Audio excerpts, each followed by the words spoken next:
Hello，大家好，我係文天。先鋒服嘅第一 round 即將完結，今集會總結下冰演春秋劇本喺先鋒服有邊啲強勢嘅隊伍。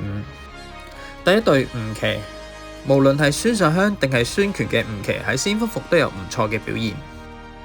你有冇幻神都好，都可以考慮玩，因為技能上係可以共存。喺今季兵種加持嘅情況之下，佢哋嘅輸出進一步加強。對住幻神，除咗打黃馬槍因為兵種克制嘅問題之外，勝率未必咁高，但係打其他都會贏到。如果玩孫尚香就建議玩西涼，可以進一步加強會心嘅發動，增強輸出。因為佢哋只係有一招突擊技，揀虎豹效益冇咁大。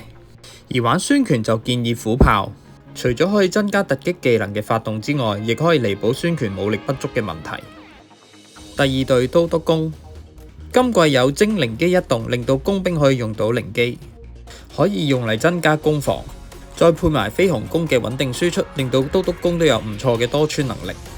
暫時觀察嚟睇，用舊周瑜嘅表現比較好，但係如果你 SP 周瑜比較紅嘅話，都可以改用 SP 周瑜。第三隊金陵溫侯公，今季金陵可以改成群，利用佢嘅超級奶量加埋增強咗嘅感範，代替左慈玩溫侯都有唔錯嘅效果。佢嘅會心草船奶量可以彌補到冇咗左慈嘅規避，而且今季有托草船，唔使驚共存問題。呢三隊喺平民冇幻神嘅情況之下都可以考慮玩。咁至於四幻神方面，今季嘅飛鴻弓可以話係為咗太師宮而設，飛鴻幫佢哋加強咗整體嘅奶量同埋強暴咗輸出，令到呢一隊唔再係平手大師。除咗休平之外，亦都多咗打贏嘅戰報。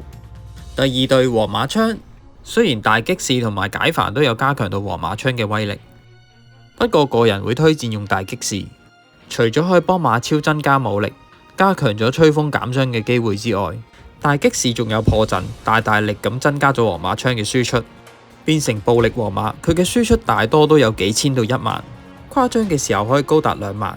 另外仲有個15% 嘅連擊係好重要，佢可以令到王虎同許攸有連擊，幫手刷破綻，加快降低對手4圍同埋觸發虛弱。第三隊法官盾，法官用星賽抑或係馬代其實係差唔多。至於兵種用單樣定係盾甲，要視乎你賽區嘅對手。第四隊富貴，呢隊今季用飛鴻都有所加強，但相比其他隊伍，呢隊靠兵種加強就冇咁多。就算冇用飛鴻，多穿能力依然維持到。